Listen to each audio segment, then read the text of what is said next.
All right, guys, let's continue with the next part, right? So today, our plan is so from guys from last couple of classes, I was talking about some of the concepts and vocabulary, and plus how to set up the multi-node cluster. Technically, I we can use the right word called a distributed cluster, right?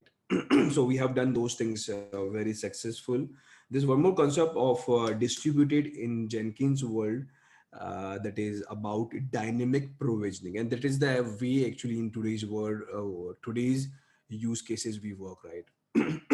So what is dynamic provisioning? So maybe in my upcoming class I will discuss the only prerequisite to see the concept and the practical of dynamic provisioning of your worker node or the slave node. And this is the best way to implement your pipeline. What is pipeline we haven't discussed yet, but this is the best way to implement pipeline. So prerequisite for this that particular topic is Docker. So by chance guys, anybody who haven't go through my lectures of Docker classes that we have shared with you, so just go through those classes. Otherwise, and that particular demo that is very interesting, you will not able to understand what is going on. Okay, but if you know Docker, that's okay. You can skip those lectures. But I highly recommend to have this knowledge, because almost all some advanced advanced pipeline the most in most of the cases I am going to use Docker only, or maybe some kind of technology that is related to Docker. Okay, so what's the plan for today? Today I am going to explain you one more use case where we are going to integrate Jenkins, we integrate Jenkins with Maven. Okay, and while doing this practical, there's a lot of small topics gonna come up. Means how to integrate Jenkins with email systems, or I can say mailer system like Gmail, or how to integrate Jenkins with some kind of a report system to get the report and something like this. And plus how to write a test, write a job that will do test in your code. Sorry. So these are the guys, few topics we are going to discuss today, but the main topic for today is how we can integrate Jenkins with Maven. Okay, so you guys know this training is all about Jenkins, right? But if you don't know Maven, it will be very harder to understand how to integrate. So what I'm going to do first of all, right, I am going to give you a very high level idea what Maven do for you, some of the concept of Maven. Okay, and after you guys comfortable with the Maven concept, then I will go again back to Jenkins, and there I will explain you how we can integrate Jenkins with the Maven, right? So main topic for today is this one, but for this you should know what Maven is, right? So let me start from here.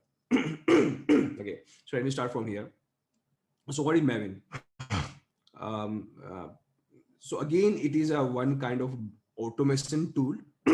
Okay, automation tool, but this is actually meant for automating your build process.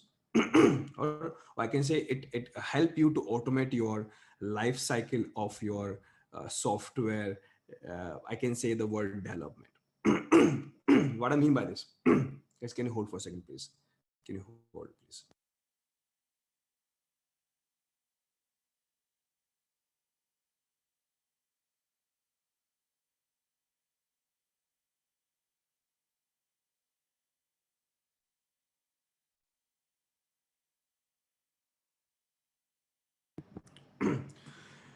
For example, so what is the use of Maven, right? For example, you have an app. Okay, now it is your choice which kind of app you have. Okay, and normally when we say the word app, mostly it means a web app. It means you have a website. Okay, now it depends in which language you have write a code of this web app. Okay, let's say by chance you use Java as a language to write a code for your web app. Okay, So guys, when you write a code in Java as a language, okay, it's like a normal language, what do you have in C or Python, something like this. So you write a code, but in the code, guys, is very common thing. In the code, we have to write a code that might go and integrate with database. Okay, so for this you need some kind of functions. Okay, or sometimes it is also known as some kind of method that know how Java code can go and connect to database. Maybe in the code you need some kind of security. So these kind of languages are so much standardized in the market. So they have lots of inbuilt security functions and modules available. Okay, so my point, guys, over here is when you write a code, there are a lot of functions and method you use that is already available. But if you only use those method or the function, normally in the top you have to include their respective functions or program that's called module, sometimes also known as package, right? So technically what I'm talking about, anybody who have any programming knowledge, they actually understand what I'm talking about. But when you write a code of web app or mobile app or xyz, maybe a desktop app, okay, so there's a lot of functionality method that is already available. We have rather than you just again write those code from the scratch, we use pre-created packages from somebody. Okay, so it is a common thing in Java also. We include those packages that is created by somebody. The important point over here is where this module and package to be stored. So maybe you can find those module in Git and GitHub somewhere on some other website, internet, or maybe this is a very common thing in, especially in Java world. So we have some kind of centralized repository, a centralized repository where we keep almost all the useful packages and the modules that is respect to Java. Maybe sometime it is also known as library. Okay, so there's some centralized repository where we keep those repository. Now what finally I'm talking about here. Okay, when you write a code, Java code, okay, after you write the code of Java, this very common thing in language like Java and C, not in Python or Ruby. So when you write a code and before you run the code, before you run the code, especially I'm talking about Java code, you have to compile it. Okay, so anybody who know Python or Perl, you don't have to compile, you can directly run and execute. Okay, but if you talk about Java code, you have to first compile the code, create a compile object, or that is also known as a bytecode. And after compile, whatever file come up, right, that then you can able to run it. And obviously when you run, whatever what a program will do for you, it will give you the output. Okay, this is very common thing, almost I believe almost everybody know. But so my main point, what I'm trying to focus over here. Okay, when you compile the code, okay, and in this code you are running some function or written some method, and this function method come from some package, some come from some software, come from library. And if those package and library is not available in your computer, okay, this compilation will fail. Okay, so what you want, what you have to do, you have to manually first process would be you have to manually go to this centralized repository on GitHub or internet somewhere, download all those library first in your local computer. Okay, how manually, that we can do very easily, but it's very common thing in this world. If you download one library, for example, for security, because this particular related function we used in our program. Okay, but this library might have some other dependence. So the developer of this library say, or the developer of this package guy say, I have created this package, but my package is dependent on other package. So it means you have to also download those packages also. Okay, so I can hold for a second, please.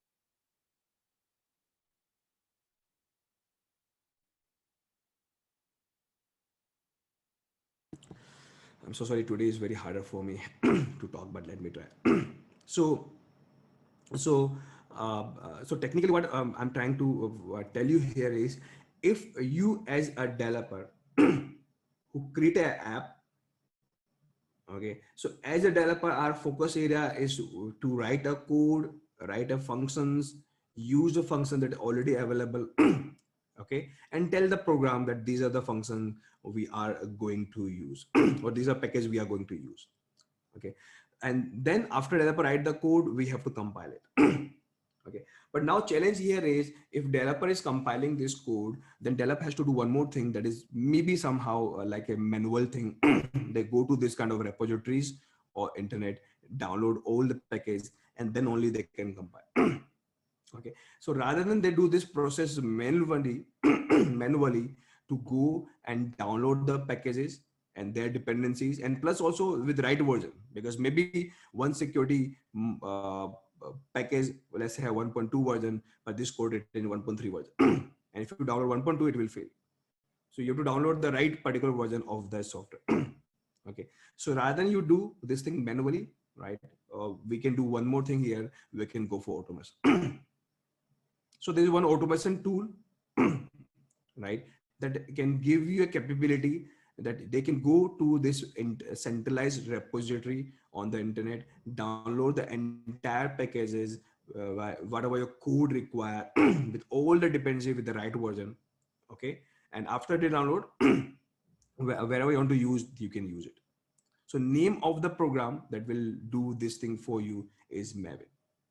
Okay, and guys, this is one of the use of Maven. Maven can do tons more thing. I will explain some more example. So this is one of the use case of Maven, that Maven can help you to download all the dependencies and all the useful packages library on the module for your code before you compile, and maybe sometime we also need at runtime also, they will download for runtime also. Okay, so this Maven will do for you. And this centralized repository, okay, is there's a lot of centralized repository in the market. One of the repositories called Maven Central. So there's a website here. If you very quickly go and check about Maven Central, is one kind of website. You can think you can think those who know Red Hat. Okay, so again, there's a lot of website in the market that contain all the Linux and Red Hat software. And if you want to install, download and install those software, you can use a yum command. So yum is a command that will help you to download all the software, and after download, use and install. Okay, so something like this Maven can do, especially for the Java code. Okay, or anybody who know Python, you can think it is something like pip, not exactly, but whatever pip is doing, something like this Maven is doing here. Okay, but Maven can do lots more thing. It's a big software. So I can say it is maintaining the entire life cycle of your code, of your code management, I can say. So what I mean by life cycle, in a minute I will explain to you. But one of the use of Maven is download the packages for that respective code. Okay, from where multiple location you can say, but one of the one of the core location is Maven Central. So if you see guys, there's a websites over here about Maven Central. And if you go here, almost all the useful packages for the Java is located here. Okay, so you want to do something on JSON, you want to do something on JDBC, means you want to connect your databases, HTML parser, or core utils, some securities, mail. Okay, so what are the common thing you normally do? For example, if you go to HTTP client, okay, so maybe Java want to work as a HTTP client, so they have this software available. This one, the depend guys, whatever you find your use cases, right? For example, if I click here, okay, so this is the package or the library available. Okay, they are talking about which versions they have, and the total usage, other things also, right? So there's a different point. So these are the packages available from here. You can download, but means you don't have to download. Maven will help you to download. You have to just tell the Maven, you tell the Maven, for this software, for this particular code, I need I need package name called Apache HTTP client, and I need 4.5.13 version, or I need a 4.5.7 version. So that's the only thing you have to tell to the Maven, that while I compile my code, okay, my code need this particular software to be downloaded with this word. But I don't know I don't know this particular version depend on which other packages. Maybe 1 or 10, I don't know. Okay, and which software they depend on, or which package they depend on, or which version they depend on. So I want Maven, you just please go and take care those part. So whatever these guys are depend on, you just download for me so that my code will properly work or compile. Okay, the one thing. Now point guys over here is where we have to tell the Maven, Maven, that while compiling my code, you have to go to this repository and download this particular software with this version. Okay, so for this guys, Maven have a file called pom.xml. Okay, so this is the, you can think this is the one kind of configuration file for the Maven, or I can say the definition file for the Maven, where we have to write all those requirements for my package, for my app and for my code. Okay, so when I compile my code, okay, we first always go to this file. Okay, this file name is normally is very standard, everybody use this name only we can change the name, but this is a very standard name. Okay, so we'll go to this file and see which all the softwares or packages with the version we are looking for, or my code is looking for. So first it is downloaded by the help of Maven, and after download we compile. Okay, so this is one thing Maven will do. So what Maven will do, if I write here, they download all your packages, or I can say library, or we can say modules, but typically it is known as packages. Okay, with dependencies. This is a key thing here. Second thing Maven will do for you. Okay, here, because rather I ask my developer, you manually go and compile. Anybody who knows Java, normally Java C is one of the typical command we use to compile the code. Okay, so rather than I compile by myself, right, I can tell my Maven, because you are the one who are downloading my code for my downloading the packages for my code. So do one thing, you please help me to compile my code.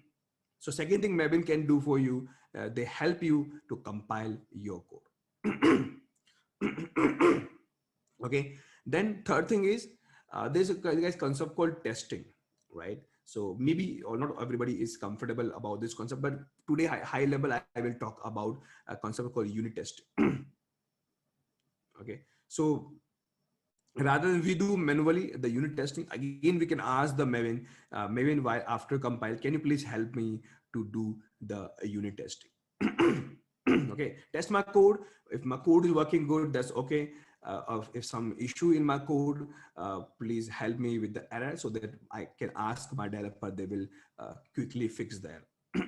Okay, so we can ask the Maven to do it. Okay, or maybe we can also ask Maven to do one more thing. Can you please create a report?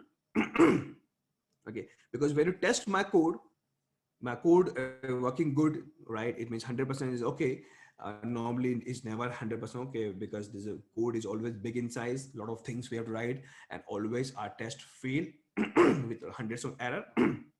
But let's say if everything's good, so keep this thing in the report, that all the testing we are doing in our code is appropriate, there is no error.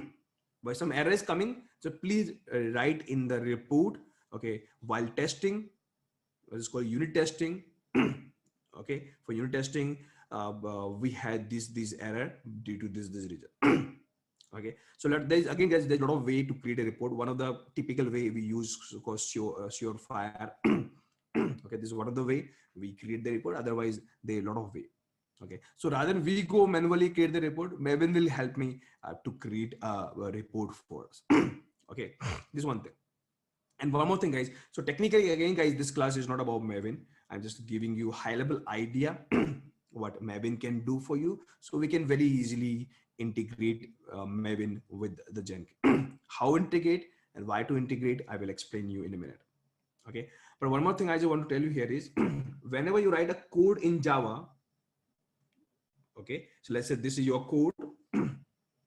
If code you have to compile, and there's only not single file, guys. Normally when you write a app contain lots of file. So one is a file for login, one file is to have a database connectivity. One file we have for other purpose. So there's a lot of program file we have to write, and all the program file become your entire app. So every program file we have to compile. This also we have to compile. This also we have to compile. This also we have to compile. After we compile everything, then all this file become your app. So what we have to do normally, we have to just pack all the file into one box, and that is normally known as software, and sometimes is known as package.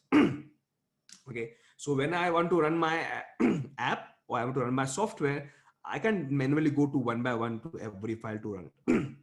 Okay, I create one software that's here known as package. I double click on the package and my software will start. It's something like this. Okay, so it is very common in the Java world. If your app is a website, so we create a package, and normally package like a archive. So we create an archive. Okay, and normally the extension of archive for the web app is WAR, web archive. And if it is some kind of enterprise applications, is known as REAR, or it is just a normal Java basic code, like like hello world kind of, or some basic functionality, then the or maybe some kind of driver, maybe then the extension is Java archive, enterprise archive, web archive. So these are maybe some more kind of archive we have. So this is the extension name of the packages. Okay, so now who will create? Again, we have tool available in the market. We can go and manually create it, but here I can again ask the Maven. Maven, can you please help me help me to create create this particular package for me? Because after package created or after software created, okay, I can run my software to serve my client. Okay, and one more what I just want to tell you here, if you talk about Maven, so normally this is the final thing we are looking for. Okay, finally we are looking for the software or the packages, or I can say finally we are looking for the app. So in this world, this final thing, final target, or I can say the word package, is also known as artifact. Artifact.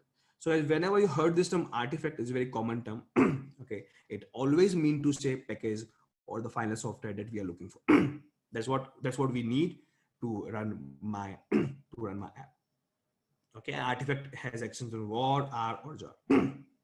Okay, so this is some of the concept of Maven that Maven will do for you.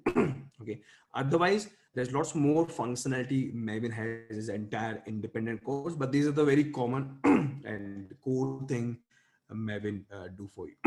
Okay, so if I very quickly summarize, then we go for the demo. If I very quickly summarize, so let's say developer has write a code write a code in a language called Java. Okay, so first of all, I want somebody download all the packages and the dependencies. Okay, that my code require.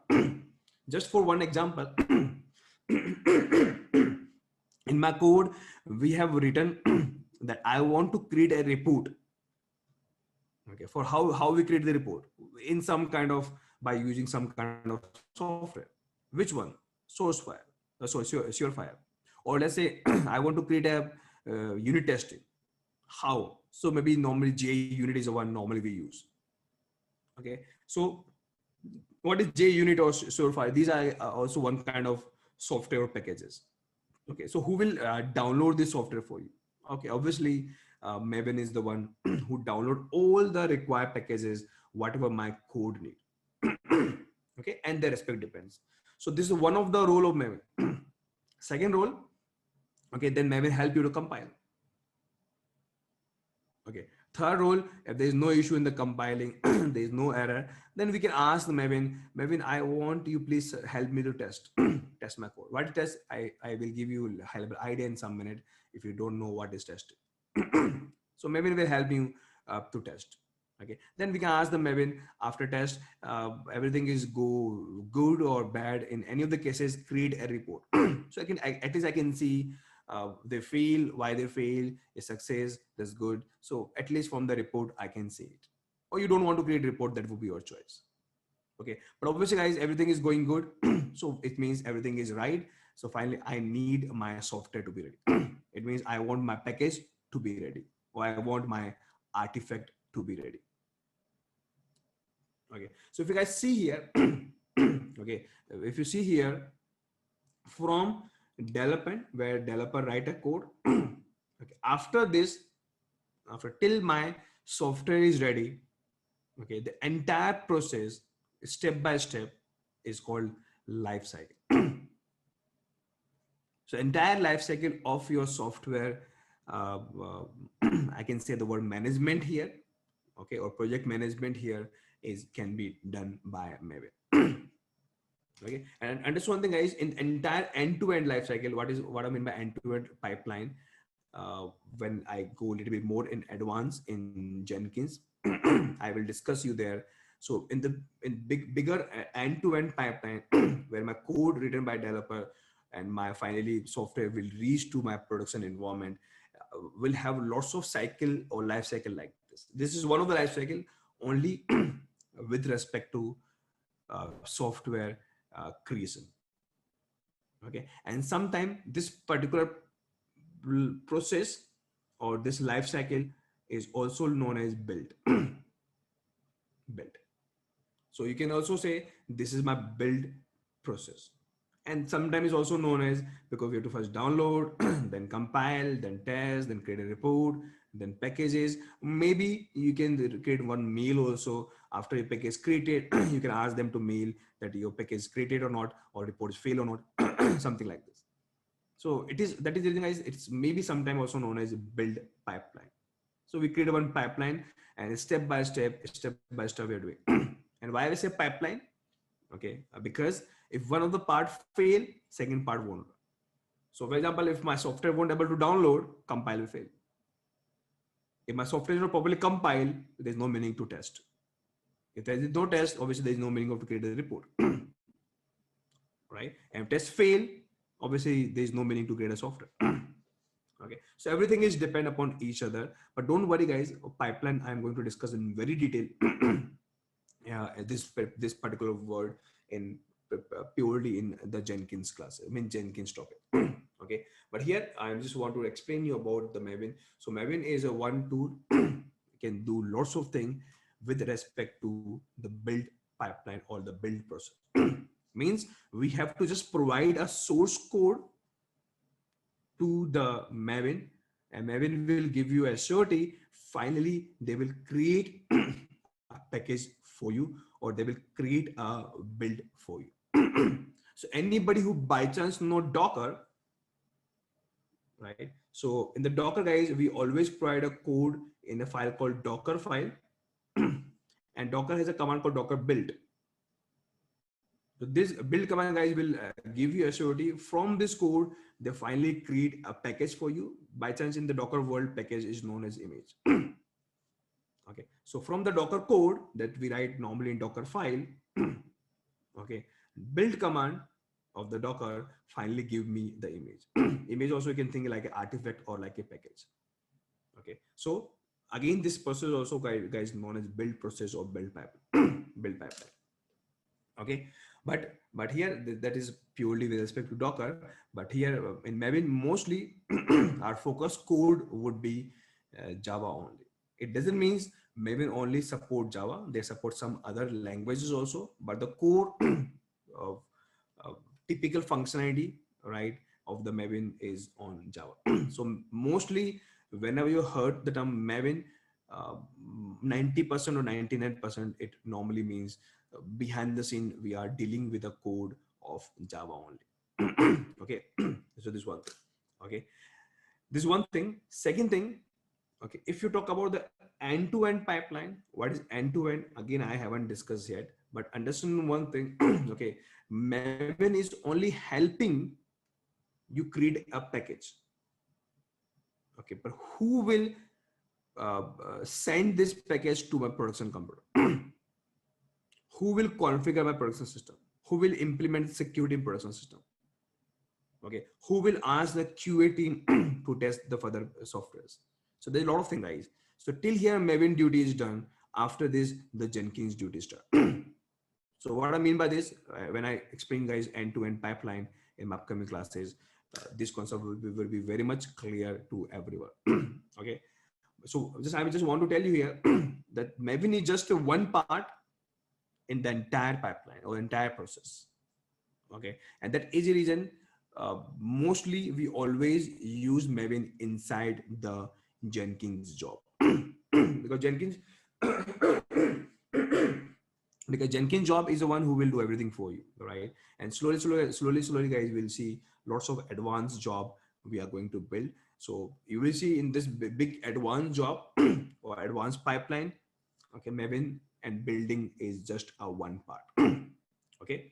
So don't worry guys if you don't understand this part. In upcoming classes, after you will see the demo, you understand what I'm talking about. Okay, but at least you might get the idea. Okay, might get the idea that Maven we have normally we have to use with Jenkins. It is not compulsory, but it's a very common thing that on Maven we always use and integrate with Jenkins. Because Maven is doing one thing for you in this entire big process of end to end. Okay, this very high level I just want to explain here. Okay, so let's do one thing guys. Before I will show you how to integrate Maven. Okay, how to integrate Maven with Jenkins. First, let me show you some demo purely on Maven. Maven is an independent tool, like GitHub is an independent tool. So there's no, it is compulsory that if you want to use Git or GitHub, you have to use Jenkins. Okay, but Git and GitHub is doing only one thing for me in the entire process, in the entire pipeline. Okay, to managing the code or to downloading the code. Okay, but we need some more thing step by step. So better I use GitHub manually. I can write those things in the Jenkins. Say Jenkins, this is one of the step, okay, that you will go to Git and GitHub and download the code. Something like this. Okay, Maven will do something for you, maybe 4 or 5 things, but it's just a 4 or 5 things or 4 or 5 steps that I can use with the Jenkins behind the scene. And further things also we can write in the Jenkins job. But technically Maven is an independent tool. So it is not compulsory to use Jenkins only. Okay, so that's what I'm just going to show you here is, so what I'm going to show you in this particular computer, in the system, I'm just showing you how to use Maven. So guys, you can comfortable with this concept, okay, of this life cycle of Maven. Then Maven will download the code, compile the code, test the code, create a report, create a package, and some more thing you will see. So let me guys show you this thing first, then we'll move to Jenkins and how to integrate Maven with the Jenkins. Okay, so there's one thing again guys, I'm repeating, Maven is not at all the part of the program. Okay, so if you understand 100%, you don't understand 100% Maven, that's okay. Because when we jump to the Jenkins, you will see using the Maven would be so simple. Okay, because almost all the things of the Maven behind the scene Jenkins will do for us. Means Jenkins will call for us from the Maven, right? So I'll show you in the demo. Okay, so let me show you the guys the concept of the Maven. Okay, so let's focus on the Maven. So first of all guys, Maven is just a software. Okay, again written in language called Java. So if you want to install Maven, right, maybe in Windows, maybe Mac, or maybe Linux, you need JDK, Java Development Kit. Okay, so by chance in my lab, this particular VM, I already have JDK with me with 1.8 version with Oracle hotspot. So this is the minimum requirement for the Maven. Because Maven is a software. Okay, so you can go and download the Maven from some other site. It's a free and open source software. Okay, so this side you can go and download the Maven. Okay, so you want to download in which version you can download. Okay, and because Maven is a what I say, it's Java software, so just one software is there. You can run in Windows or Mac, wherever you want to run, that will be your choice. Okay, so just go and download software, but go and download the binary file. okay, zip or tar. In my case, I have downloaded binary file in tar because I'm using Linux, and normal Linux we normally use tar .gz. So this software I downloaded to save the time. I already downloaded, okay, but from this particular website, I will share this link to you. So in this particular website, you can go and download this software. After download, right, copy this software in your respective OS. Okay, how to copy, you guys know, or maybe you can win SAP to transfer the file from a base system to this way. So again, I want to save the time here because copy pasting, you guys know. Okay, so if I do ls, so in my case, this software I already copy here. Okay, so this is one thing. So let me guys do one thing. Because this software is in the tar format, so let me untar. Okay, the command is called -tar -x vzf and apache maybe. Okay, so this is a command you can use. Maybe there's no requirement to use v. So like this software has been untar. Okay, or you can, maybe you can use the word called unzip. If you do ls, you can see over here they create a one folder full. Okay, so technically how to store Maven, that's all. Maven installer center. So in this particular folder, okay, inside this folder, Maven has been installed. Technically it's just a archive, right? Double click and extract and Maven install for you. Okay, that's the only thing you have to do. Okay, now if I go inside this folder, I'm here. You can see there's a file, there is a folder called bin. If you go to bin folder, I'm here. Okay, you can see all the command, all the binary with respect to Maven. And there is a very famous command that we have to always use called mvn. So mvn is a command, and by this command, we will tell the Maven, okay, what we want. So I'll tell my Maven, I'm giving you a code. I want, please go and compile. I'm giving code, please go and create a package. Okay. So here you tell the Maven what you want to do and what your goal is. And guys, by chance, this term is known as goal. So Maven, compile is one goal, test is one goal, package is one goal.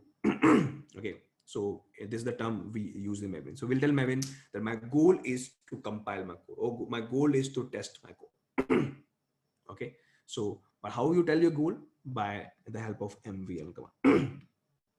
Okay, but we'll use this command to tell the Maven what to do. Okay, so this is one thing. So technical guys, installation Maven is done. There is no challenge. Okay, so let me guys show you the demo of Maven. Okay, so for showing the demo, what I'm doing here, okay, let me do one thing. My IP is 1.5. Let me use putty to log into the system. We're going to do some copy paste from my Windows. Okay, so I'm remote logging to this system. Format, please.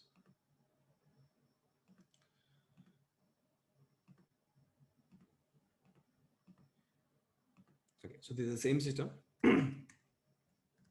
Okay, so in this folder, right, in this folder, in the bin folder, I have mvn command. So mvn is the main command that we have to use for the Maven, right? So what I'll do, I will tell my mvn command that please go and compile my code. And obviously guys, for this you need a code, right? So there's a lot of guys code available. Obviously we are not going to write a Java code.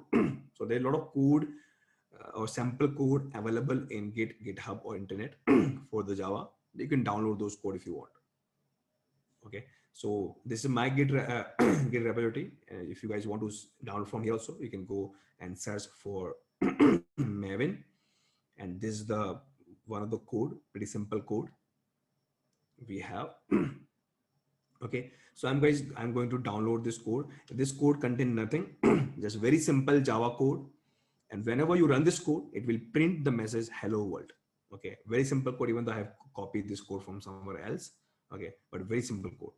If you just want to see very quickly, there's a folder called source, means it contains source code. Okay, and here there is a f main Java my company app folder here. And you can see this is one file, the .java extension. and open this file. Okay, open this file. Finally, this code is printing hello world. That's all. So you can say print is a command in the Java to print this particular variable value.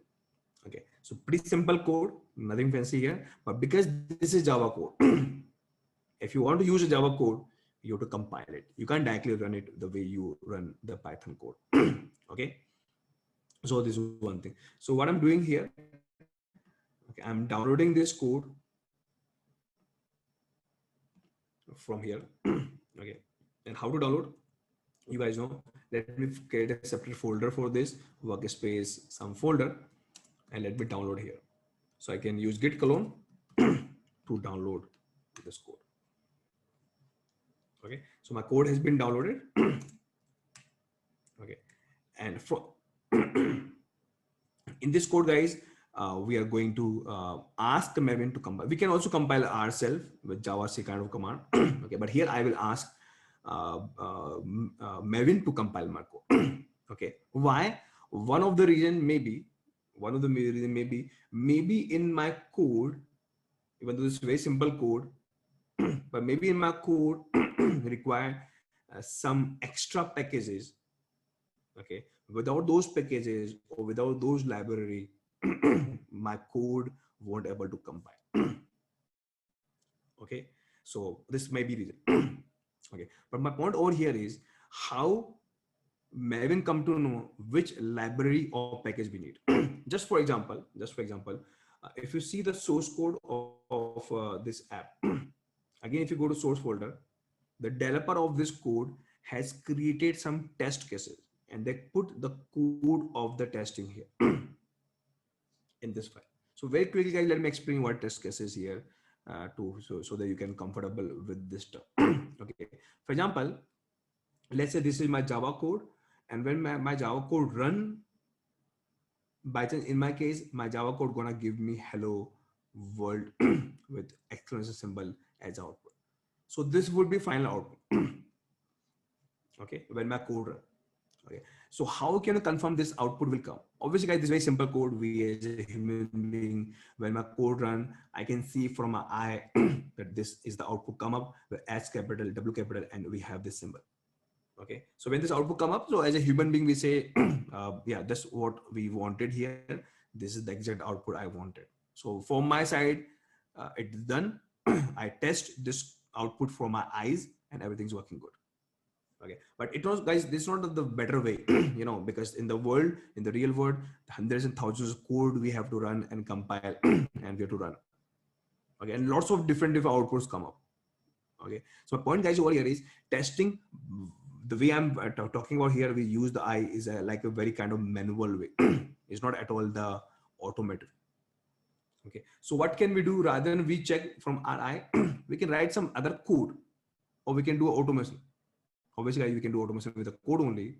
And what the use of this code is, okay, use of code is whenever code run, output come, then I'll tell my extra code or automated code and go and I ask them, please go and check the output. Go and check the output. Okay, and I'm asking you if the output contain H in capital, then hello, then space, then W in capital, then world, then exclamation. If this exact output come up, it means this is what I want. So run your code, check if this is the output come up. If this come up, so tell me what are we looking for is right. So I'm a code, I'm testing the output for you. And what I'm testing for this one. And this is only one thing I'm testing here, but maybe you have a bigger code, you test more things. For example, your code maybe have some login page.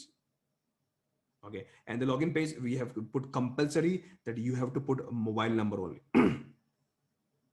Okay, but somebody might try with some email address, or somebody might try with some alphabet number. Okay, so before you release your app in the real world, you can write some test code for this to check that your website is properly working or not.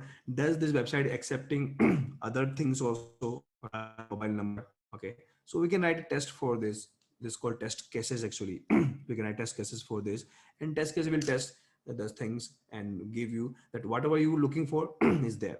Whatever you're looking for is not there.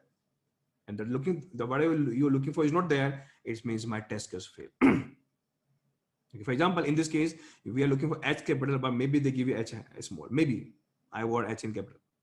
So my test case say I see the output same, but H is small because you're looking for H capital. So your test case fail. Okay, but technically the meaning of test or testing is to check whatever we are looking for is there or not. So this is the simplest definition of testing. Okay, and in testing, when you write a code, you write a code for everything. What do you want to test? You want to see check your login form. You want to test your hello world output. You want to test database connectivity. Okay, so for everything you have to write a code. That's called test cases. Right, so depend guys how many things you want to test. Okay, so those much test cases you have to write. Those much functions you have to write. Those much code you have to write. Okay, so it's all depend what you want. Okay, and typically there's a lot of different kind of testing we have in the world. Regress testing, integration testing, but if you test something about the code, that the code will give hello world as as output or not, will code will accept anything apart from number, this code will have a database connectivity or not when we run. Okay, and those kind of testing is known as unit testing. So every unit of your code, every part of your code, we are testing here. Okay, and it's very vast subject, very important subject. Okay, nowadays it is your way you want to use BDD approach or TDD approach. So there's a lot of things in the testing world gonna come. So obviously we don't have to know that much in our Jenkins classes, but this much knowledge might be enough, because test is a very common word I keep on using, and test is a very common word in the DevOps world you keep on listening. So you should be comfortable what is the meaning of test, and normally maybe unit test. Okay, so that's what I am referring here. So when I ask Maven, so Maven is good in unit testing. Why Maven is good in unit testing? Because unit test is the one where we have to write a code. You know, here, that's what I'm explaining you. Okay, so if you want to test, does the output hello world or not? How we can write code. And when we run the code, code will go and compare what you want and what you have. Okay, so, and because you're writing the code, okay, who will help you to run or compile? Obviously Maven. So, so guys, whenever you talk about Maven, normally we always talk about testing, and the testing is called unit test. Because unit testing is the one mostly where we write a code that based on this one. Other also we have to write a code, but it is very tightly coupled, right? So there's different point. So, so let's come to our main point. So if you see our code, so it's depend upon developer. By chance, the developer who write this particular app, okay, they say this app will do one thing for us, and what they do, when anybody run, they give me output called hello world. Does this app will do? Okay, so when I run this code, hello world will come up. So as a manual testing, as a human being, I use my and compare what I'm looking for HW capital come up or not. I can tell to myself yes or no. Okay, test failed or test pass. Okay, but obviously I explain you in the bigger application, checking every bit because every code have hundreds of functions, every function is doing something for you, is very hard. Okay, so that is very common. Whenever developer write a code, either they or they have a different team. Okay, they or write a test cases, and normally we maintain a test case in the folder called test folder. See here, main folder contain your main code, test folder contain your all the code with respect to testing. And if you open this code, okay, you can see very clearly here we are doing unit testing, and again there is a lot of library available for the unit testing. Here we are using JUnit. Okay, for testing.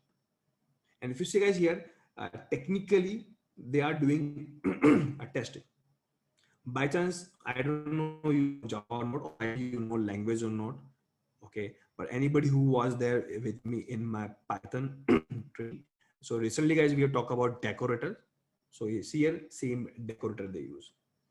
By chance in Java, decorator is known as annotation. So here annotation, and annotation they use. It means two different testing they're doing. It means I can say very clearly, my this code contain two tests, or they write two unit tests. By which library? With the help of JUnit, or maybe we have more. Okay, but two tests there are. Okay, first test they are doing something like this, or second test they are checking does the output is equals to hello world. Okay, if output is equal to hello world, everything good, my test pass. If output is not equal to hello world, then we give the error, fail, that hello, this is not hello world. So the two testing they're doing, I first is this one, or first second is they're doing something. Okay, so again guys, we don't have to know anything about programming. I just want to tell you, your developer or some other team with the developer, they write these test cases. Okay, and they say after you compile your code, run your code, okay, and check whatever we are looking for, the purpose why we create a code, have you achieved or not. Either you go and check manually, or I can say test manually, it's called manual testing. Or you can use this test program, or test by yourself. That's called unit test. Unit testing here. Okay, now who will do unit testing? Okay, we do the unit testing with the help of some kind of packages. Here the package called JUnit. The question over here is, okay, who will download the JUnit package? Right now we just include JUnit here, but JUnit is a entire software. Okay, so who will download the JUnit software for us? Okay, so guys, can you hold for a second please?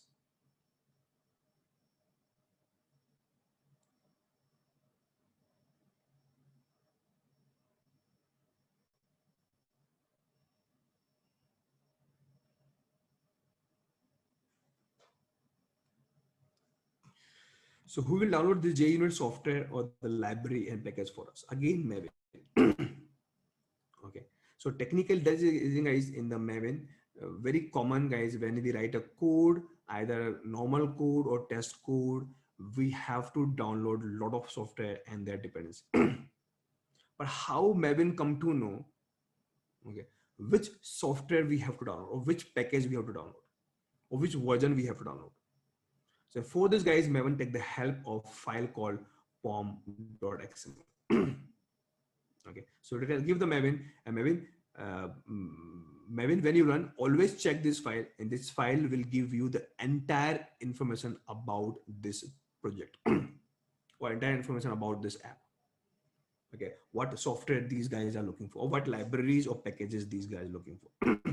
Okay, I understand one thing right now. When I'm using the word package, I mean to say, so sorry, when I'm using word software, I mean to say package. Okay, so package, library, software, somehow same thing, but technically it is known as package.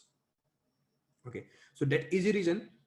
If you want, right, the Maven gonna manage the life cycle of your software for the build process.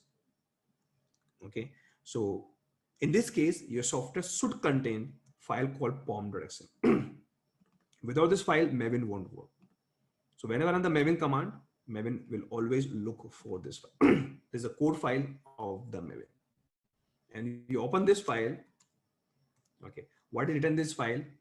Okay, the one thing that is written in this file is this particular entire software depend upon a software called JUnit. And I told you guys, in this world, software package is also known as artifact. So name of the artifact is JUnit version 4.11. Okay, and for which purpose we are going to use software? Okay, so we are going to use software for testing purpose. So here we have defined the scope that we use the software for testing. Okay, some more thing they have written in this file. Okay, what are these things? I will explain you in somewhere. So this is a file where we have to update. So the developer who write this code, okay, or the testing guy who write the code for testing, they have to update this file. Normally guys, anybody who work in Java, we normally use a IDE, integrated development environment, maybe Eclipse or IntelliJ. So they will automatic update this file for us. You don't normally have to manually update. Okay, but I'm just trying to tell you this file is very critical. So whenever you run the Maven, you run Maven by yourself, or Jenkins will run the Maven for you. You have to tell the Maven that where this file located. Okay, or I can say in this word, I can say this word, wherever you run the Maven command, that particular folder should contain this file. So Maven will always look for this file. If file is not there, it will fail. Okay, so let me start from here. So let me do one thing. This particular folder contain my app. My app is not yet compiled. It's a fresh code. So let me start from here. Okay, so this particular code is written by my developer. It's just a source code. It is not being compiled or something. Nothing has been done here. Okay, so let's do one thing. Let's call Maven. Let's call ambient command and ask this guy to compile this code. And how I know this code is not compiled? Because guys, whenever Maven do something, okay, they create a folder called target. If there's no target folder available, it means Maven haven't done anything for us. Okay, so we can ask Maven, okay, to do one thing. Can you help me to compile? This is the only command you done, guys. Till now, whatever I explained, you understand. You don't understand. It's not so much important. Okay, important thing is when you run this command, right? Everything is done by Maven. So Maven automatic go to internet. Sorry, Maven automatic go and look for this file. This file will have mentioned which software or packages or artifact you're looking for. They download the dependencies. Okay, then they go for inside this folder, look for your source code. They compile it. That's all. Because we ask, our goal is compile. Okay, so it is running here, and guys, see here, scanning for the project. Now, if you see here what they're doing, in my case, it is super fast. In my case, super fast. It is not normally. Why it's super fast? Because 1 minute. Because it is already run by me once. 1 minute, guys. So I'm just removing some caches. Okay, 1 minute.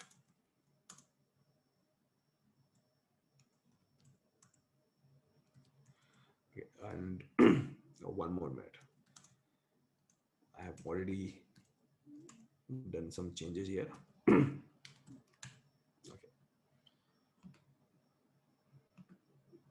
Some guys, I'm showing you from the scratch again because some setting I have already done. So I want you to see from the scratch. Okay. So again, let me explain you. So I have downloaded my code here. Okay. And here I'm asking Maven, please go and compile this code. Okay. So when you hit enter, what you find first, Maven command is not available. Why? Because Maven command, guys, is located in this folder, in this folder, and in this bin folder.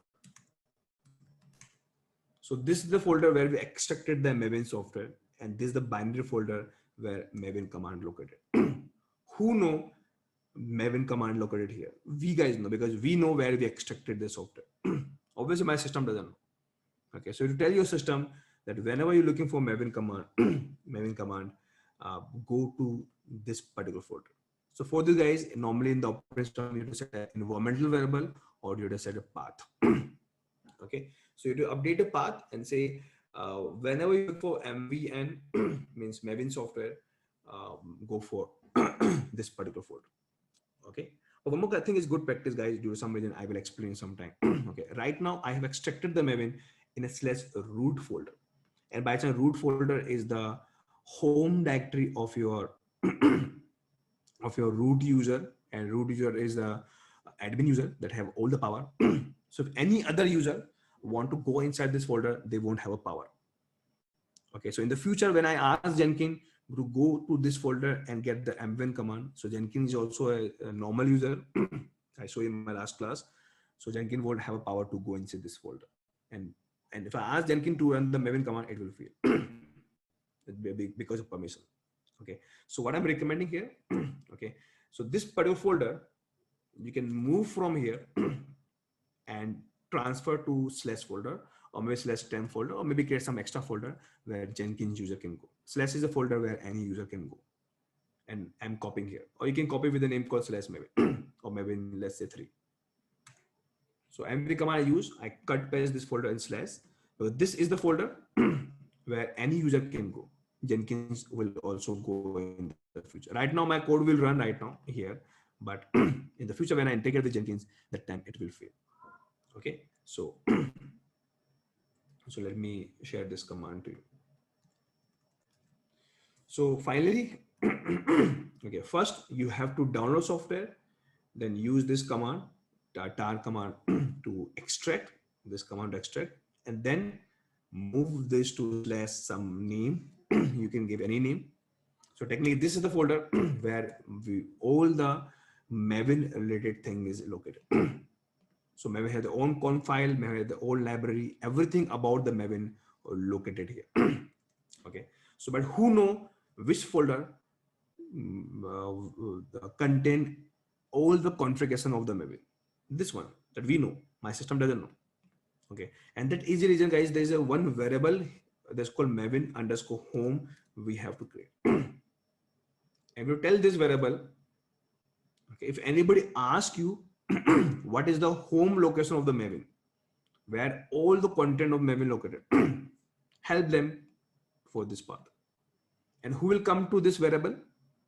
Okay, so anybody who want to use Maven. So in the future, guys, Jenkins want to use Maven. So Jenkins always asks to this variable where the Maven located. Or because this cell variable, and if you want Jenkins going to use or other program going to use, you would export. Okay, so if you guys you don't create this variable, Jenkins won't able to detect where the Maven is, and that will fail. Okay, so this is the by default variable name. Anybody who want to use Maven, they always look for this variable name. Okay, this is one thing. And one more thing we have to do. Okay, in the guys system, you guys know path. Path is a variable. To tell the path variable, all the Maven command located in this folder and this folder. So if you want to use any Maven command, go to this folder, you can get it.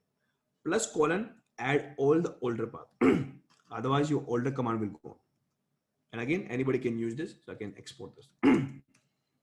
So anybody who know Linux, you know it is a very basics command.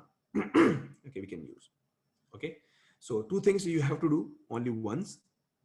Tell where Maven you have extracted, plus all the new command come in the Maven where it is located. Okay, and one more small thing. One more small thing here. This is the cell variable. By chance, this variable, guys, is always temporary. If I log out, it will remove. To make it permanent, let me copy these 2 lines. And there's a file called /root.bashrc. This is the file, guys, where you can go and make it permanent.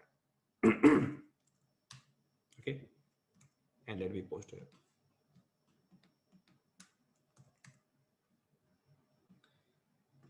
So this is the way, guys, normally if you have any software in tar format, okay, this is a very typical way we install, right?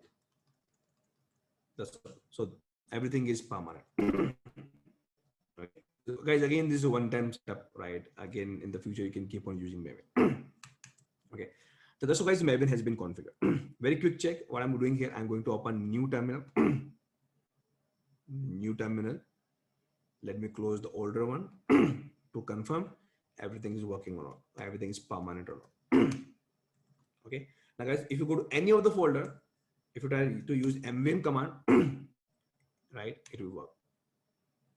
So it command work. They fail because we just run randomly, but it is working. Technically, what a path we have set, everything is working good. Okay. So let me start from here. So Maven, this is a way we have to install Maven. That's all. Okay. Now let's go to our code again. So here we have folder called simple app. Okay. So now I asked my Maven, okay, to go for a goal called compile. So I have this app.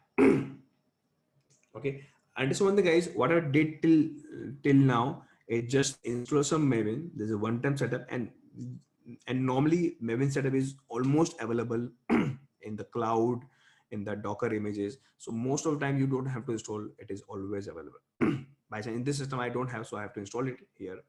Okay, but technically Maven is normally always installed. Okay, you just go in your app and just run one command. That's the only thing you have to do. Okay, so what this command will do, I already explained to you. They go to this file, find out which software they're looking for. They go to Maven Central, is a centralized repository in the internet. So if your internet connection, they go to internet. See here, they're downloading from the central all the softwares. And so guys, they're downloading lots of softwares. Why? Because one software may be depend upon other. Okay, so lots of software they're downloading. Again, one time they're downloading, and after download all the software, they store in your local system caches. So next time they won't install all those things. Okay, so it takes a minute and it will download. So right now, what I'm asking Maven, I am providing a source code, and my requirement is to compile this code. Maven, say I can compile. Only thing I need is pom.example. Do you have pom.xml file in your source code? Root directory means wherever you have the source code in the same folder, you have pom.xml. I will check this file. This file gives the information. I will do accordingly, and after this, I will help you to compile. Okay. So finally, you see, guys, in it, there is no error. Okay, in our system, and you can see compilation is done. And it is also known build success, build process is done. And they say they copy the compile file in this folder. Means this is the same folder. And here they create a folder called targets. In the target, they create a folder called classes. So anybody who knows Java, they know, you know, whenever you compile the Java code, it create a class. Okay, see here, and again the com and some other folder, they create this class for you. So this is the compile code. Okay, but right now in my program, by chance I have single file. Single time I have to compile, and single compile file means class file they have to create. But normally in the project you have lots of file. You have normally every file they create as a class, but normally if you want to run it, you don't have to run it manually one by one. I want Maven to create one single package for me, and normally we have to run the package. Okay, so compile we have to do, but normally we normally run a package. And by chance this is not the website. So normally Java package we create in a format called jar. So I'm asking Maven, can you help me to create a package called jar? So how can I ask? Okay, let me go out.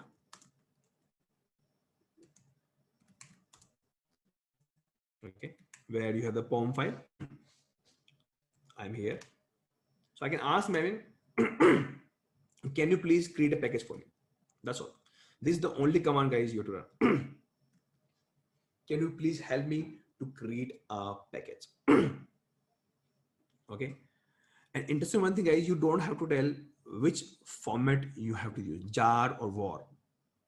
Okay, Maven know in which format they have to create a final software, or it is also known as artifact. How Maven know? Maven always know from the POM file. So if you open the POM file, okay, somebody who created this file, normally a developer, have written here that the jar. Okay, so they say your final software where anybody want to create a software, they will create in a jar format. Okay, that's what they had written. And guys, again, because we are creating a software, okay, we're creating software, so software should have a name. So what name will come up? So here we are given the name of software called artifact name, my app. The final name would be something like this: my app dot version dot jar. So this is a file where we mention also here where my software create, what is the name of the software, what name of the version, you can give any version, and what is the final packaging step, jar, war, R, whatever you want to use. So everything we have to mention inside this file. And obviously you don't have to, as a DevOps engineer, your developers who write a Java code, they will update this file for you. Our duty is to just do one thing, to run this command, Maven package. Either you run manually, right now I'm running manually, But same thing we have to do with Jenkins. Okay, so package.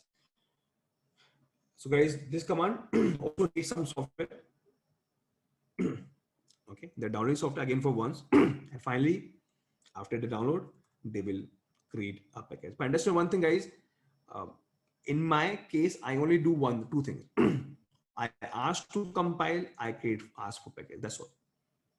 So the life cycle of, in my case, is just two goal I have put. I want first to compile, I want second to package. Okay, but maybe in your case you want before packaging, I want to test. Because without test, if you create a software, if you run the software in the real world, if the thing fail, how, who will be well liable for liable for this? Okay, so obviously before package, I also want to test. So again, you can ask them, Evan, after compile, do the test, after test, create a package. So your steps, your pipeline, your process, you define what steps you want to do. Okay, or what goal you want to do. First you compile, then test. But yeah, goal would be like this. Okay, you can't do one thing like first create a package, then compile. There's no meaning of this, right?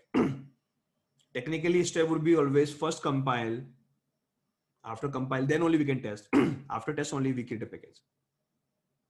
Okay, so the step would be always like this. But in these steps, if you don't want one of the part in between, you can skip those.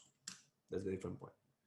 Okay, so finally, guys, my build success here, and finally they build the jar. Again, the target folder only with the name whatever I defined in my POM file. So guys, here in the target folder, they create this file for us. So this is the final jar file or final package, or technically in this world it is known as artifact. Now understand one thing so simple. If I ask you, I have this code, compile this code, believe me, you'll download so much software before it with the right version with all the dependencies. Then only you can compile. So without Maven, guys, it's very harder to manage, especially the Java projects. Okay, they will manage everything behind the scene for you. Okay, and finally they give the software to you. And now because this software in jar, or because this is Java software, if you want to run it just for testing, there's a command called java-jar, and we can give the software name to run. So normally, guys, jar file, this is the way normally in Java to run. You know, in Python we run Python, and so file name something like this we have to run. And guys, here final output come. But right now, initially the plan was I want my output come hello world. They give me hello world. But let's say my plan was to have a hello world H small, but here they give H as capital. So I am doing manual testing here, or as a my human eye, I have tested and I say, no, this is not what I want. It means the output is wrong, means I'm testing here. So test case is failed. This is manual testing. But for this is smaller code, smaller output, we can do it. But bigger code, bigger website, they have a lot of functionality. Okay, lot. Okay, doing manual testing is impossible. Okay, so we have to go for unit testing. Every part, every functionality, we have to test. And for this, a developer has to write a test case. But who will test for you? Okay, somebody has to write a code. In my case, we have already this good. But who will run your test? Obviously, Maven will run. Okay, so for this, I can go again here. I can say, Maven, can you help me test? That's all. That's the only thing you do. Okay, and Maven will make sure it will run the test for you. Okay, again, testing all their some code they have, they already might have downloaded. Okay, if you see here, they run some test.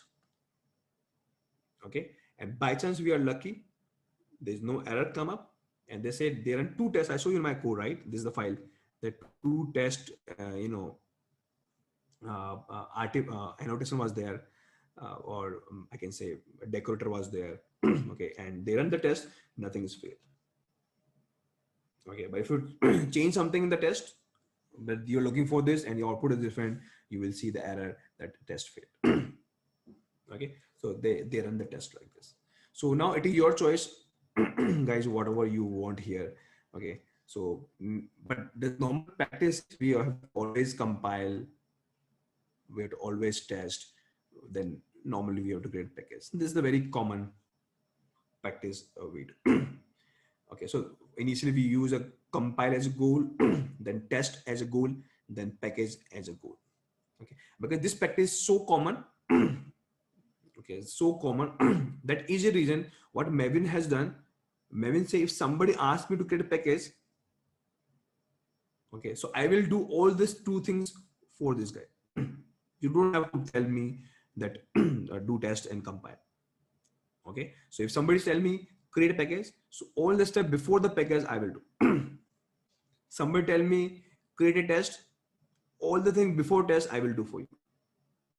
Okay, and that is the reason, guys, this is called life cycle. So anybody tell something goal of the last, they will make sure they will run all the goal before. And that is the reason, if you see, guys, if I run the package, you will see first of all, guys, they will compiling the code. Okay, compiling the code. Okay, then they are testing the code. I haven't said this, but they are testing the code for me. Okay, and then, guys, finally they create a package. Okay, so they follow this particular life cycle of code management. Okay, because they common, we have a way. Let's say you do you in your process you don't want to test. Why? Because you don't want to test. Maybe you might don't have a code test case written by a developer, or maybe test case will take a lot of time. You don't want to test right now, so there's option, guys, in the maybe to skip also. We can skip also, right? So have a skip test option is there, we can use to skip. That's a different point. Okay, but by default nature of the Maven is, because these are very common steps. So when you ask package, they will do always compile, test, and package, and some more steps they have in between they will do for you. Okay, but again, this is not important to discuss here. Okay, so guys, I believe you got the idea. Okay, finally, summary is, okay, summary is this one. This is the entire summary of my discussion. Okay, this is the entire summary.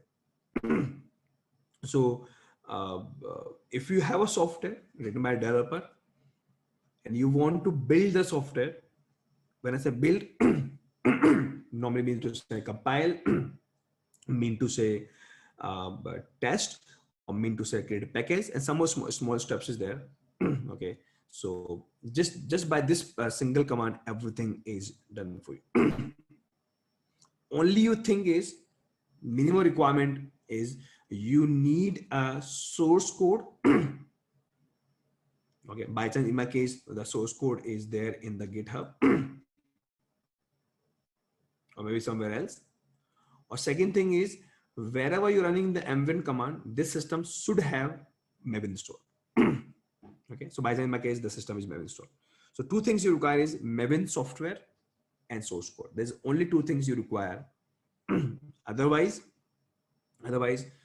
using the Maven is so simple. Right? Just one command, or maybe some more commands we have, but this very common command is will do everything for you. Okay, so right now, guys, this is the way, guys, Maven work, and some of the concept of Maven I explained to you. Okay, now but if you see here, we are using Maven manually.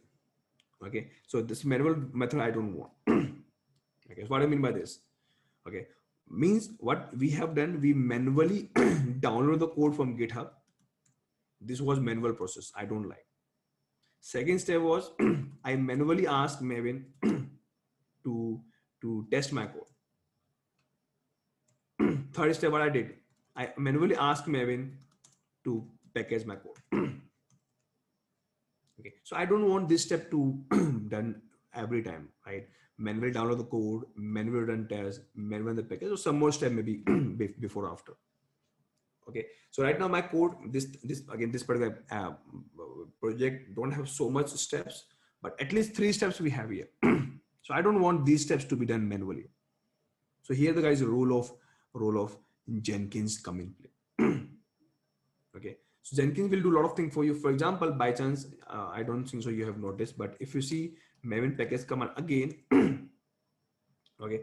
So guys, whenever you test your code, behind the scene they create a report. Okay, report with the Surefire plugins, and the report is stored here. You can read the report. For example, if you go to target folder, Surefire, I'm going to this folder. I'm here only. You can see your report in Excel format. You can go and open the report and can see what is there in the report. Okay, the report is about your test. And what you see here, they have done 2 tests, nothing is failed. This much time they consume and some more information about the test, right? They have.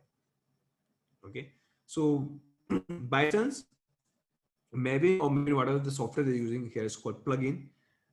They it's called Surefire they're using. So they create report in XML format or maybe in TXT format. Okay, but here I can tell my tell my Jenkins, okay, and tell my Jenkins whenever my testing done. The third step is I want you go to Surefire, get a report, and convert this report in some graph, in some visual, so I can see it. And one more step you do, okay, run the test. If by chance my test fail, success, that's good, nice, create a package so we can deploy the package in some server, right? But if fail, just I want please notify me via mail. Just email me or email the developer the field with the reason, so they can start working on it. It is like a feedback, so they can see why they failed. So they start changing the code. Okay, if fail is not fail, then just go to 5th step and create a package. Okay, so like this guys, lots of steps you can plan, right? And more steps we can add in between as we go forward. So rather than guys, every time I run download my code GitHub, again test, again open the report, again check field, I manually email, okay, and manually create the package.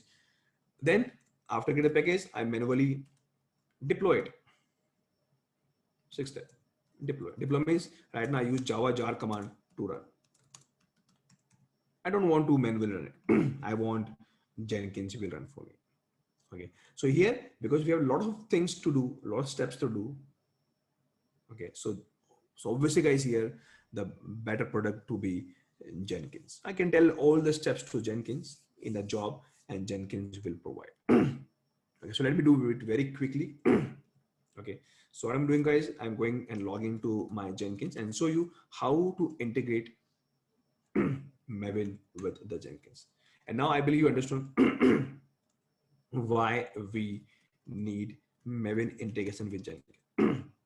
Okay, because I don't want we as a human being run this command, check this report, check this fail, create a package, right? I want Jenkins will do for us. And for this, Jenkins should know what is Maven. And this one thing, Jenkins is just a tool, right? They don't know what is GitHub. They don't know what is Docker. They don't know what is. To tell anything to the Jenkins, we have to install Jenkins plugins. And for this, guys, first time you to go to Manage Jenkins, go to Plugins, okay, and go to Installed, sorry, Available, and here search for Maven. Okay, and here you will find guys Maven plugin. In my case, it's not there because I have already installed. So we go to my installed and let me search Maven. Okay, so you have to install guys a plugin called Maven integration plugin. Okay, so in your case guys, you won't able to find this. You have to install it. I already installed because it takes some time. To save your time, I've already installed here. So please go in the Jenkins and 1 minute. Where your doc is, and install this plug. Right, that's all. After install, obviously reboot your Jenkins, and again let me come to Jenkins dashboard. Okay, so what's my plan? Nothing special. All the steps I have to run with the Jenkins. Okay, So, but yeah, one more thing you have to tell the Jenkins. Understand one thing. Understand one thing. Okay. Jenkins is a different tool and Maven is a different tool. Okay. You can think Jenkins is like us, we as a human being. So example, if you want to use Maven, so you should know where we install the Maven. Okay. So understand one thing, guys. By chance, we know that Maven is located here because I installed Maven here. Similarly, if you want, instead of you, Jenkins will do something for you. So you tell the Jenkins only once that if you want to use Maven anywhere in any of the jobs, you just please go to this folder. Which folder? This folder. Okay, so you tell the Jenkins one. And for this, what you have to do before you get any job, again go to manage Jenkins. And there's option called global tool configuration here.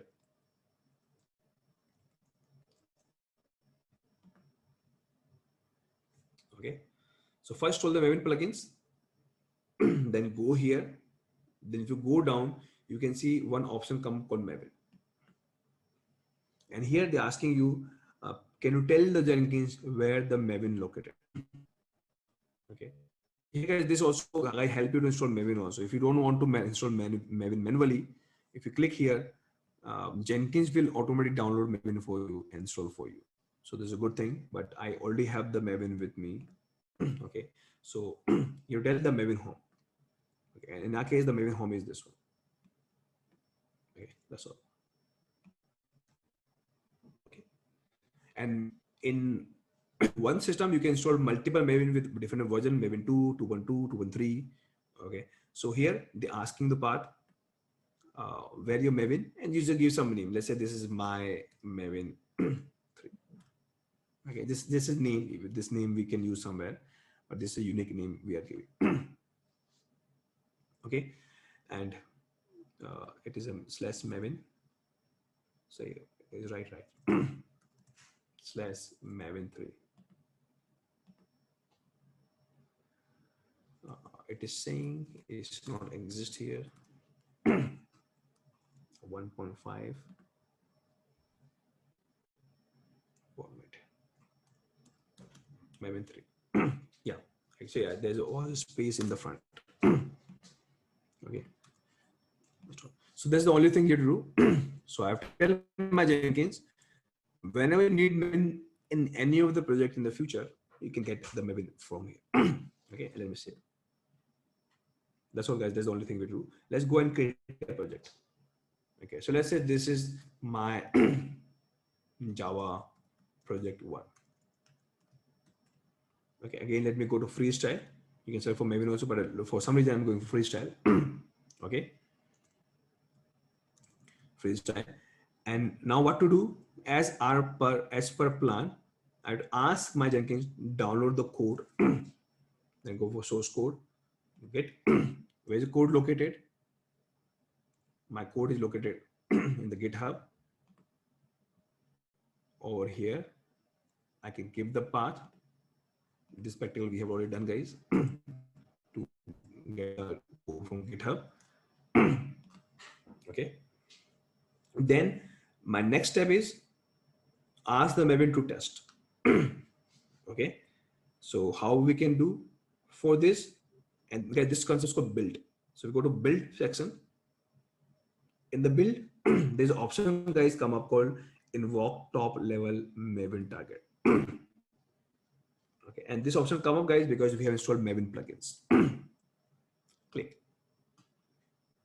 Okay, and here they're asking you, okay, what is your goal? So our goal is very clear. I want to test. So just run the command option test. You don't have to type, guys, mn command, because now Jenkins know how to call the Maven. So Jenkins know behind the scene mn is a command to call. So they call the Maven. But how Jenkins come to know where the Maven command located? So for this, guys, you have to select the Maven version. This one, whatever we selected, right? So in the general tab, I selected, this one, this name we have given. So technically, I'm asking Maven.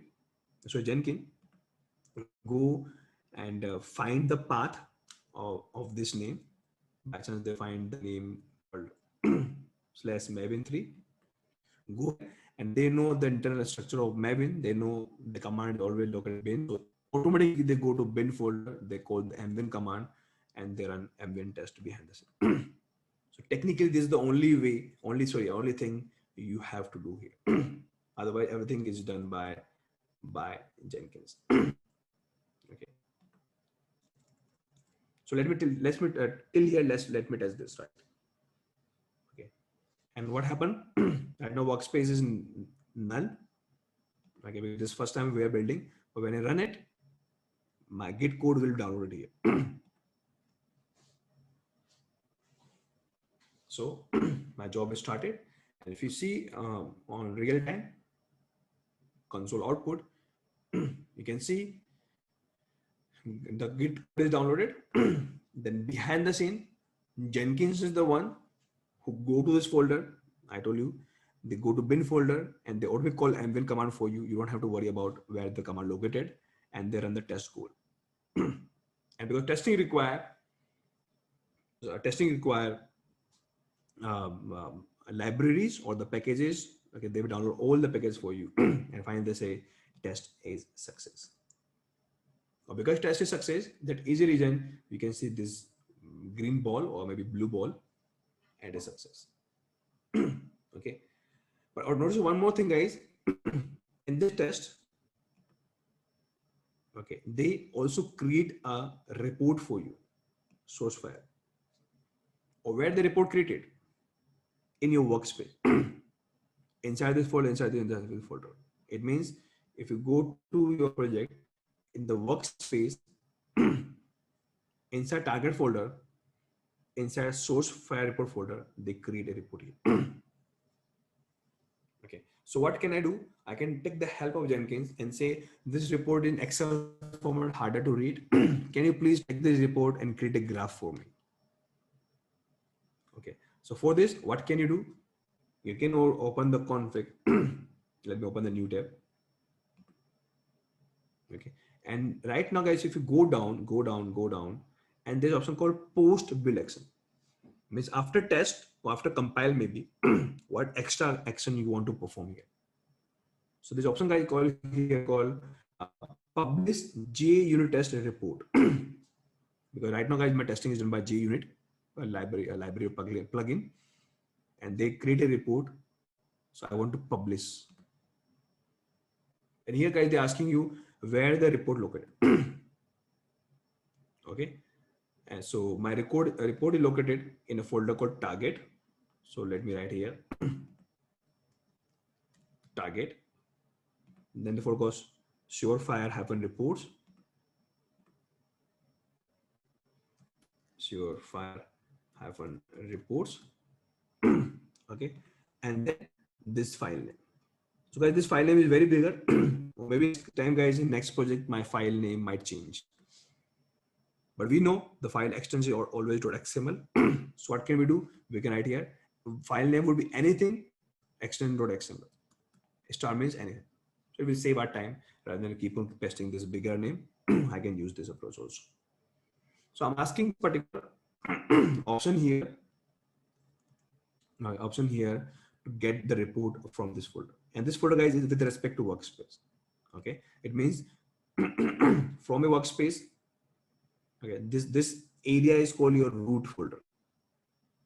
So if you want to use any files from here, you can give in your somewhere in your job. So I'm saying target means go to workspace, you find target folder, you find this folder and get this file. That's the meaning of this line.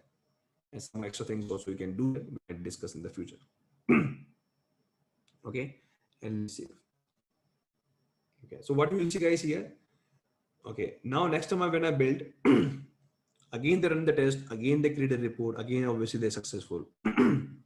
Okay, and because right now I asked them to create a report, so they report in some graphical and they create graph somewhere here. See in the top here they create. Now it is not visible because obviously, guys, if you want to create a graph or visual, some data you need. I have just only 2 jobs. There's no meaning to create a graph for 2 jobs. So let me build 2 or 3 times after my 3 builds, I believe they will create a graph and present you here. Okay. So, but according to, let me refresh also. Yeah. Now the guys, they are loading the graph, and now this graph will show you. So they show you till the third, right? All the test cases are passed. The past. Okay. So you can create again changes, try to fail the things. They will tell you something's failed. So this graph, everything is blue because everything is pass. Nothing is failed. Okay. Or 9 times we have skipped the test. So the pretty clean graph, useful in the bigger projects, right? So according to our plan, this part done, this part done, this part done. How to send the mail, guys? It take half an hour to complete this topic. Tomorrow I will explain you how to attach the email servers to send the mails. We'll see tomorrow. Let me do this part very quickly. Okay, so I know my test is done. So now I will asking to add one more step. So again, my build. After my test, I want to add one more step. Again, I'm asking my this job to get the Maven from here, and here my goal is package. Okay, so my goal is package. So one more step I'm doing here. Okay, save. Now you will see the difference. Right now, guys, in your workspace, right, you don't have any jar file. Okay, but now if I build this job, this time they create a graph, they test, plus this time they guess they will create a package for you. Okay, now see guys, they are creating jar file and the jar file has been created. There is no error. It's successful. Okay, so technically, if you want to quickly check in your project, in your workspace, you will have in the target, you have your jar file. Okay, so this part is also done. And why you create a jar file package or artifact? Because you want to run it finally. Or maybe it is war file. So you want to deploy this war file in some server that I'll show you in my upcoming classes. Okay, so right now it is just a jar file. I can run directly. Okay, so if you want to run again, you have to go to configure. Again, go to build. And guys, if you want to run, what is this? This Java command, right? And if you want to run any command, so go to build, add one more step called shell, and ask, I have a Java command, have a jar option.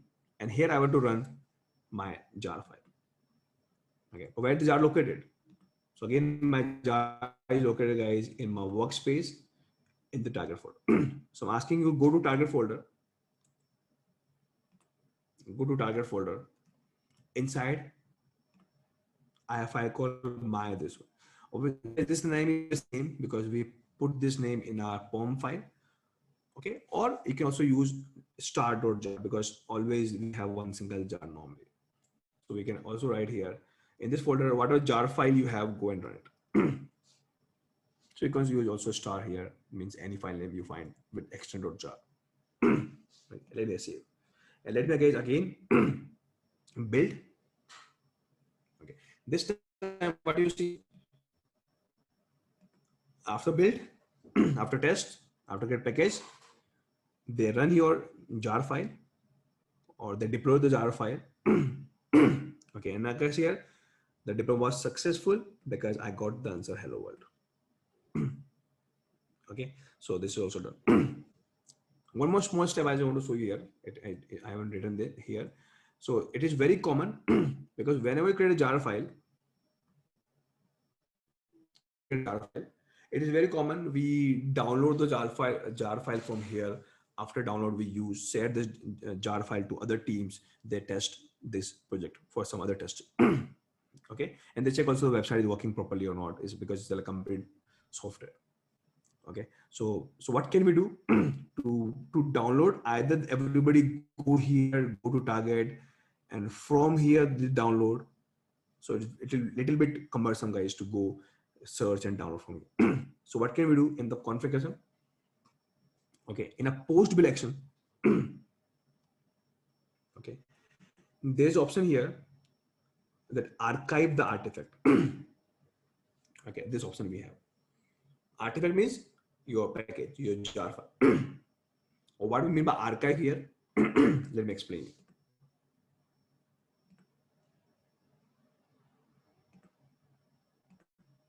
One minute. Yeah, this name come up.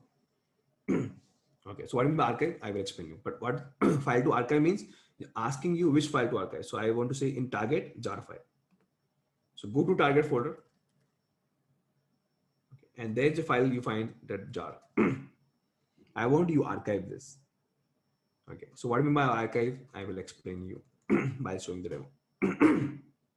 Okay, but you can also write a condition here when to archive, when fail, not fail, something like this. So multiple options you can select it. Okay, but let me just go by default. And okay, this is the by default screen you see. But when I configure this time, after my build run, jar created, jar created, okay, automatic they give one link here to directly download. This is called archive the artifact. So they automatically detect the artifact or the latest artifact or package they have, they give you the link here. So obviously you have to just refresh this page. Guys, here they give the link. So auto detected, and from here my team will go and click and download. So here the download and use where they want to use. Okay. So likewise, as Jenkins is so vast, every purpose we have options or plugins available in the Jenkins. So whatever you want to do, you can do it with the Jenkins. So now these things I can do it manually also. I show you, but it's not like one time we have to do every minute. I told you guys, I want as soon as my job code change in the GitHub, I want everything to run again. Again, code change, everything run. Okay, and a day 100 time I code change, so 100 time I want this thing to be done. Okay, so those 100 time I can't do it manually. Okay, here I need a Jenkins job. And one thing, by chance, you know already guys, trigger, right? So again, I have to just set the GitHub triggers that you know how to set. So as soon as my code save in the GitHub, push in the GitHub, or check in the GitHub, all this process automatically run, and finally automatically your code will be pasted here. Okay, so this is just one part. Okay, of end to end. After my code come up here, then again I can ask my Jenkins just get this code, go and upload it in EC2 services, maybe AWS cloud, launch there, configure those guys. Okay, lots of steps we can do it further. But this steps is very related to Maven. And after Maven step done, Maven say my final goal is to, normally my final goal is to create a jar. My job is done. Now what you want to do, you can keep on adding new steps. Or rather than creating new steps, like you can create one more job and connect two jobs together. Okay, job 2 run, then job 3 run, job 5 run, and entire job will create a one big pipeline. What I mean by this, guys, don't worry, pipeline is a very important topic. I keep on using this word, but when I explain you, I will explain from very basics, you will understand what the meaning of pipeline. Okay, so this guys is a very core topic, a typical topic. We discuss that very commonly used in Jenkins world, how we integrate the Maven. So multiple concepts I explained to you. Okay, so that's all guys from my side. Okay, I'll share these screenshot with you of configuration file. This screenshot to you. So if you want to practice, you can also practice in this way. Only prerequisite. Okay, right now I'm running Maven in the same system where Jenkins running.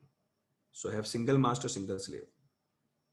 Okay, so right now in my case, I'm running Maven in the same system where Jenkins is. So it means wherever you have Jenkins, same system, install the Maven.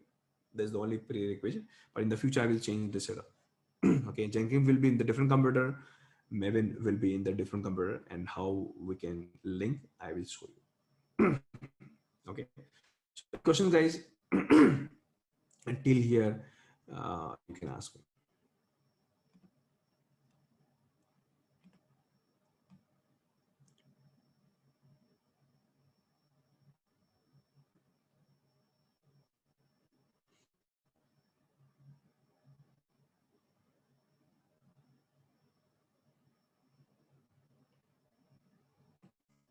I think what is archive? I explained to you, right?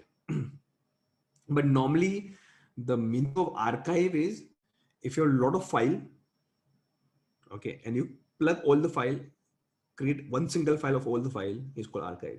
One of the simple example is zip. So you know, guys, whenever you do a zip, what is this? Zip is one of the example of archive. Okay, you tar when you do tar is what? Tab archive is an example of archive. So archive is multiple file you have, multi images you have, multi videos you have put in one single file. That is called archive.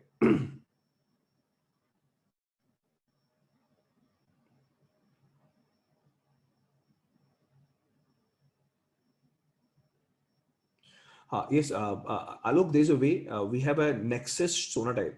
Alok, what you are asking Nexus is Nexus sonatype. So we have a lot of repositories available. After my archive create, we can save our archive in some centralized storage. So that from my other team will download the archive from there. For example, Nexus sonatype and Artifactory. So by chance we don't cover in this training, let me see if somehow I can see the demo of Nexus sonatype or maybe Artifactory. I'll definitely try. But by chance as such, we don't have in this program. I will definitely try. But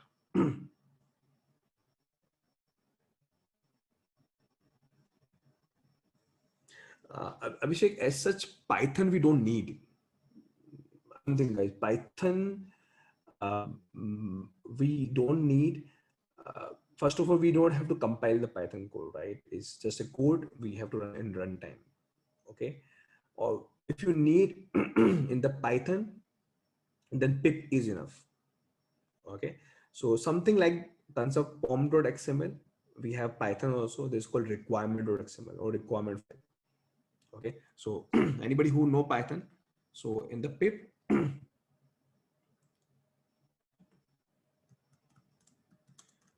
some kind of requirement text file. Same thing we can achieve here. So in some of my project, we require these libraries only. For example, right now, our guys are doing under me deep learning. So we need TensorFlow, we need Keras, we need Skippy or XYZ library of this version only. If you have TensorFlow, Keras, different version, it won't work. So all the version we can write in this file. Okay, and then we'll ask pip to install it. So pip is like Maven and requirement.txt file is like pom.xml. Okay, something like this. Pom.xml can do lots of things for you, but is purely respect to Java. Okay, and the Maven environment, but something like this in the Python also we can do.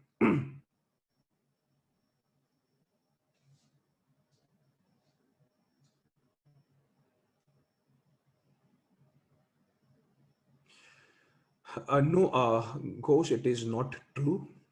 QA team is very critical, right? And technically, mostly testing is done by QA team only, and lots of things, other thing also they do, right? So they, so, guys say QA team has no value. I don't know which context that okay. Again, it's very from company to company, team to team, project to project also. Maybe that people who saying to you might be their project doesn't require any QA. Maybe so, but it's not true.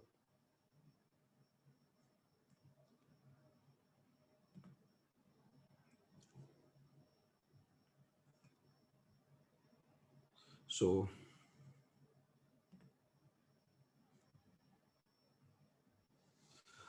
how become good human and good learner? You will see slowly in this Earth program.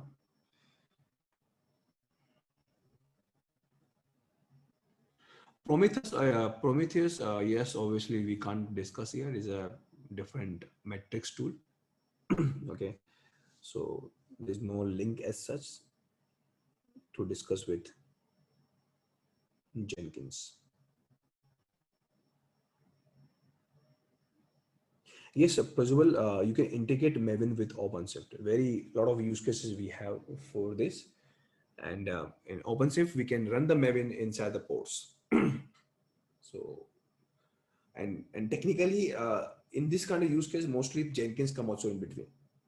So Jenkins is the one who run the Maven goal, and those Maven run inside the OpenShift port. Okay, so depend upon setup, but this is can be one kind of setup we can have. So I think Drupal, somebody asking Drupal, Pratik, I think Drupal is spelling maybe DURPLE. That is, if you're talking that Drupal, that is a PHP, one kind of framework in the PHP, for the PHP.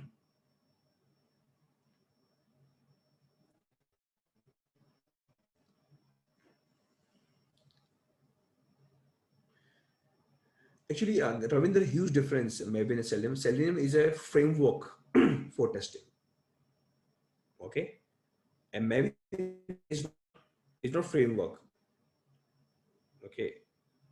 Means Maven can only say, I can run the test code. Okay, I can run the test code. That's all. But where you test your test code, where you who will provide a, uh framework for the code? That's we need a testing framework. Okay, so the huge difference. So Maven is a different thing. Selenium, or in the Python we knows, they have the different thing.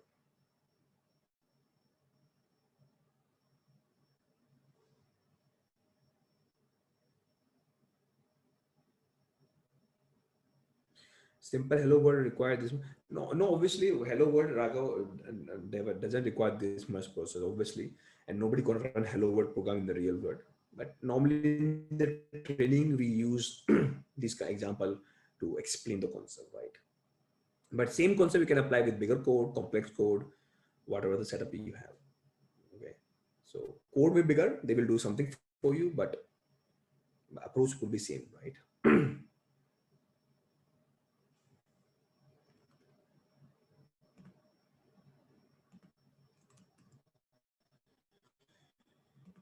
So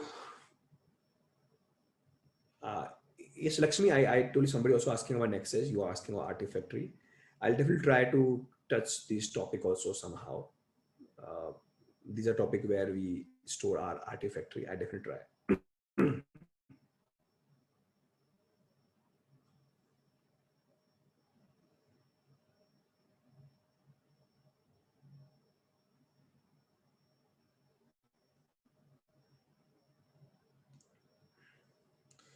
Redis Ceph is CEPS is a storage tool.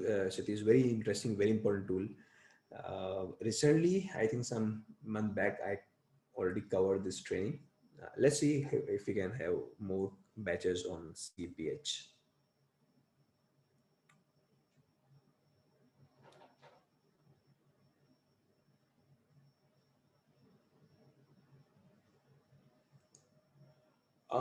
Yes, Piyush, you can say somehow.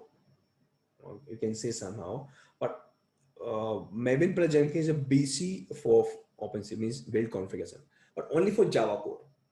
Okay, but Maven won't help you to create Docker images. So that extra step you have to write in Jenkins. Then Maven plus Jenkins plus build a Docker images, a Docker file. If you add these three things, okay, then you can somehow say it is a configuration concept. But you have it. That's what OpenShift saying. You don't have to manage. They say we are managing for you. So why you have to create a further time invest on there, right?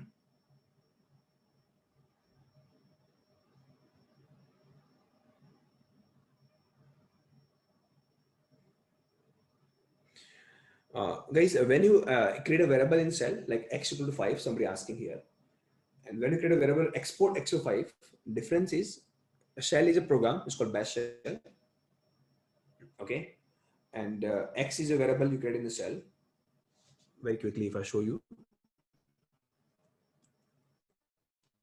Okay, so this variable only my current shell bash shell can use. Your third party program like Jenkins or Maven or Hadoop, any third party program that running in this OS, in the same OS, they want to use this value, they can't. And for this, we have to export this variable. And now any other program in my OS, they want to get a value of X, they can get because I export. So there is a difference, guys, with export and without export.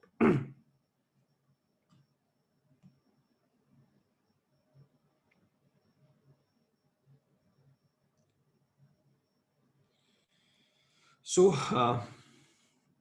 so that's all, guys, for today. Maybe is keep on coming. Okay, some more discussion is left here. We will cover tomorrow. But maybe as a concept, we keep on coming with multiple different approaches. After multiple practical, you become comfortable in this topic. Okay, but at least you get some idea. There's multiple steps we have. It's a very common thing. And because we have more multiple steps normally, then that is the reason we need automation. And here we can use Jenkins and to create a job. Okay. So that's all, guys, for today. See you guys tomorrow at the same time. Bye. Take care.